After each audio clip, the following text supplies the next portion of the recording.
Fundados em 1972, os New York Islanders são uma das franquias mais icônicas da NHL. Conhecidos pela sua lendária dinastia dos anos 80, em que conquistaram 4 Stanley Cups consecutivas, os Islanders construíram uma identidade baseada em trabalho árduo, disciplina e espírito coletivo. Ao longo das décadas, passaram por altos e baixos, mas nunca perderam a paixão da sua base de fãs fiel em Long Island. Hoje, no moderno UBS Arena, continuam a lutar para reviver os dias de glória e reafirmar o seu lugar entre as grandes potências do hockey.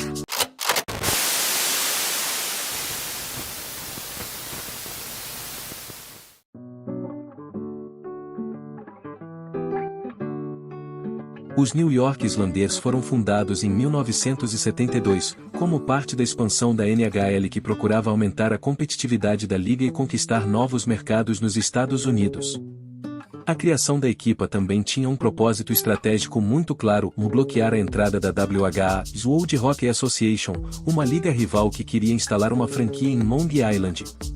Assim, nasceu um projeto que rapidamente se tornaria um símbolo da região.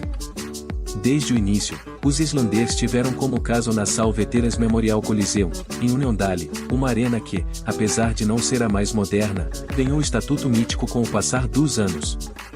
O Coliseum, como ficou conhecido, tornou-se um verdadeiro bastião do hockey e foi durante décadas um local temido para os adversários, graças à atmosfera única criada pelos adeptos apaixonados.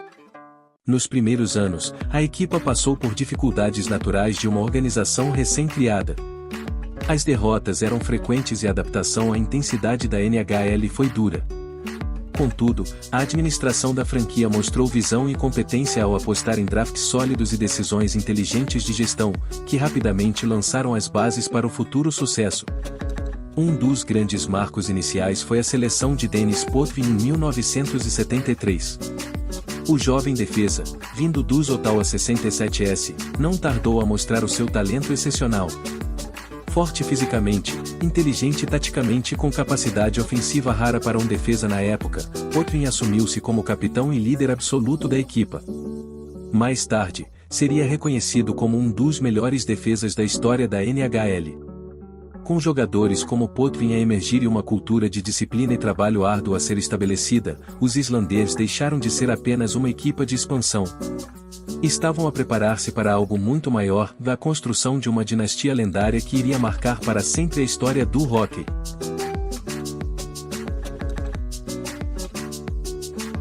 Os New York Islanders atingiram o auge absoluto no início da década de 1980, tornando-se uma das equipas mais dominantes da história do hockey.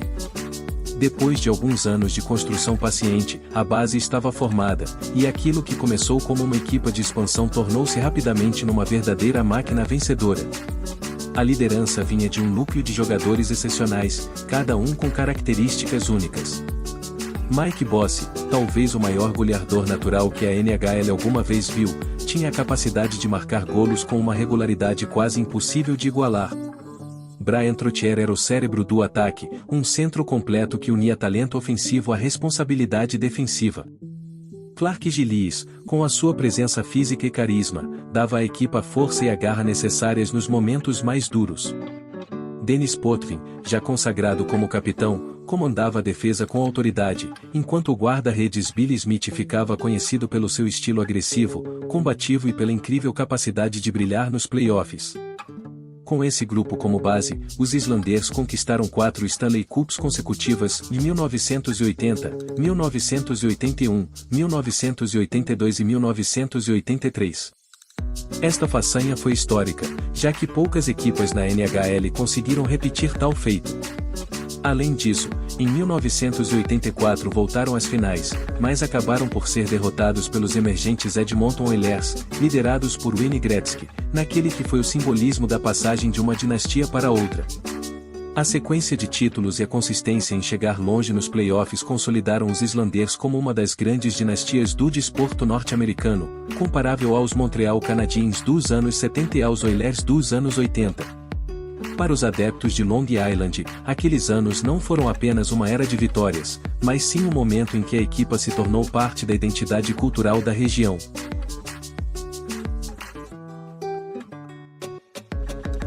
Depois da era dourada dos anos 80, os New York Islanders entraram numa fase de declínio inevitável. O núcleo lendário que tinha conquistado 4 títulos consecutivos começou a envelhecer, e com a saída ou retirada de várias das suas estrelas, a equipa perdeu parte da identidade competitiva que a definirá. Os anos 90 foram uma década de instabilidade, marcada por falta de consistência em campo e por sérios problemas fora dele. Houve, no entanto, um momento que ficou gravado na memória dos adeptos. Em 1993, contra todas as expectativas, os Islanders protagonizaram uma das maiores surpresas da história recente da NHL. Nos playoffs, enfrentaram os Pittsburgh Penguins, que na altura eram bicampeões da Stanley Cup e liderados por Mario Lemieux e Jaromir Jagr. Numa série emocionante, os Islanders conseguiram eliminar os grandes favoritos, conquistando um lugar nas finais da Conferência de Gales. Esse feito trouxe esperança, mas rapidamente se percebeu que seria uma exceção num período globalmente difícil. Ao longo da década, a equipa foi perdendo relevância competitiva e também financeira. O Nassau Coliseum começou a parecer ultrapassado, e as finanças da franquia tornaram-se um problema constante. Além disso, várias decisões desastrosas de gestão marcaram negativamente a história do clube. O exemplo mais conhecido foi a troca que enviou os Zdeno Chara e uma escolha de draft, que viria a transformar-se em Jason Spezza, para os Ottawa Senators em troca de Alexei Yashin. Esperava-se que Yashin fosse a nova estrela da equipa, mas o rendimento nunca correspondeu ao investimento, e a troca passou a ser lembrada como uma das piores da história da NHL. Assim, os anos 90 ficaram definidos como uma década de transição e sofrimento, em que os Islanders passaram de dinastia temida a equipa em reconstrução permanente, tentando desesperadamente reencontrar o caminho da glória.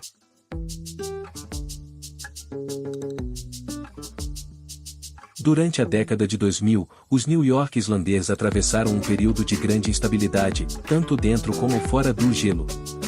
Depois do brilho dos anos 80 e da breve chama acesa em 1993, a equipa entrou num ciclo de resultados decepcionantes, transformando-se em presença quase constante no fundo da classificação da NHL. As poucas presenças nos playoffs que alcançaram foram de curta duração, sem capacidade para competir verdadeiramente com as principais potências da liga. Um dos maiores problemas desta fase foi a falta de consistência na liderança. A equipa mudou várias vezes de treinador e direção, o que impediu a criação de um projeto a longo prazo. As decisões de gestão revelaram-se, na sua maioria, pouco eficazes, com contratações de jogadores que não correspondiam às expectativas e drafts que raramente resultaram em estrelas capazes de marcar a diferença. Paralelamente, o Nassau Veterans Memorial Coliseum, que nos anos 80 fora um palco mítico e temido, começou a ser visto como um pavilhão ultrapassado e obsoleto. Enquanto outras franquias inauguravam arenas modernas, com maiores receitas de bilheteira e estruturas de ponta, os Islanders permaneciam presos a uma casa envelhecida que já não acompanhava as exigências da NHL moderna. Esta realidade refletiu-se também na relação com os adeptos. Embora a paixão da base de fãs de Long Island nunca tenha desaparecido, muitos sentiram frustração e até desânimo perante anos seguidos sem grandes conquistas.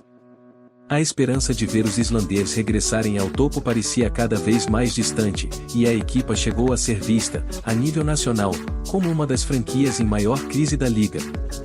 Foram, assim, anos de escuridão e incerteza, em que a tradição gloriosa do passado parecia apenas uma memória distante.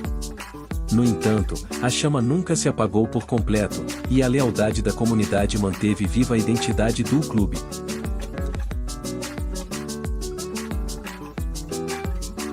Com a chegada de John Tavares, escolhido em primeiro lugar no draft de 2009, os New York Islanders voltaram a ter uma estrela capaz de carregar a franquia e devolver alguma esperança aos adeptos.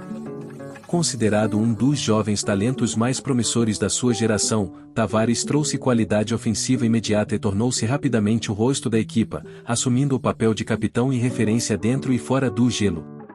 A sua presença permitiu aos Islanders recuperar algum respeito dentro da liga. Voltaram aos playoffs com maior frequência e chegaram a passar rondas, algo que não acontecia há anos. No entanto, apesar da evolução, a equipa nunca conseguiu dar o salto definitivo para se tornar uma verdadeira candidata ao título. Os plantéis eram competitivos, mas ainda insuficientes para bater de frente com as potências estabelecidas. Em 2015, numa tentativa de modernizar a experiência e aumentar as receitas, a direção decidiu transferir a equipa para o Barclays Center, em Brooklyn. No entanto, a experiência revelou-se problemática. O pavilhão não tinha sido construído para o hóquei, resultando em mais condições de visibilidade e uma sensação de artificialidade nos jogos. A base de fãs de Long Island, profundamente ligada à identidade histórica do clube, rejeitou a mudança e nunca deixou de exigir o regresso da equipa à casa. O golpe mais duro veio em 2018, quando Tavares decidiu deixar os Islanders para assinar com os Toronto Maple Leafs. A saída da estrela, após anos de investimento e esperança, foi recebida com choque e revolta pelos adeptos, que sentiram que a franquia tinha perdido seu líder no momento em que mais precisava. No entanto, desse vazio surgiu uma nova era. A chegada do treinador Barry Trotz, campeão com os Washington Capitals, mudou o rumo da organização. Sob o seu comando, os Islanders tornaram-se uma equipe extremamente disciplinada, sólida defensivamente e coletivamente unida, conquistando novamente credibilidade e transformando-se em um adversário temido nos playoffs.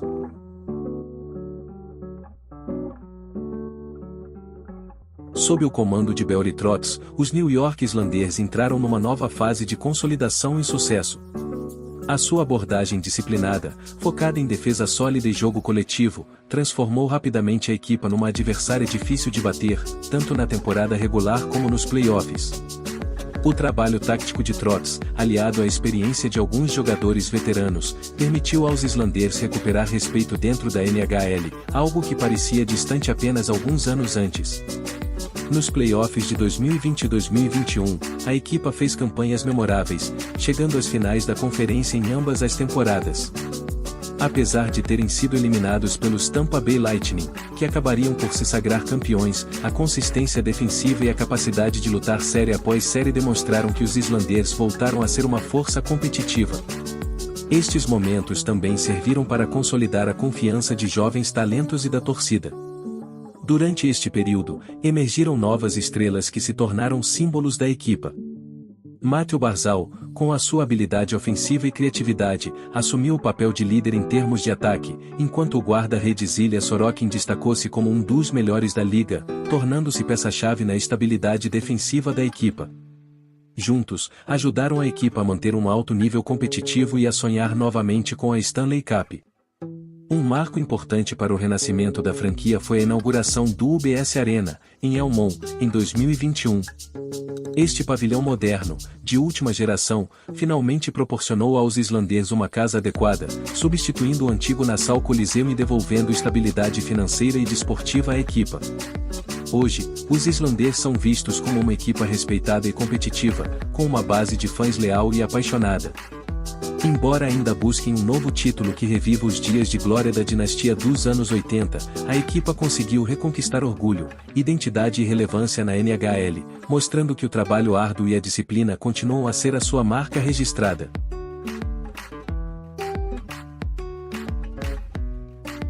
Hoje, os New York Islanders são uma equipa respeitada e competitiva, com fãs leais. Mantém vivo o espírito da dinastia dos anos 80 e continuam a lutar para escrever novos capítulos de glória.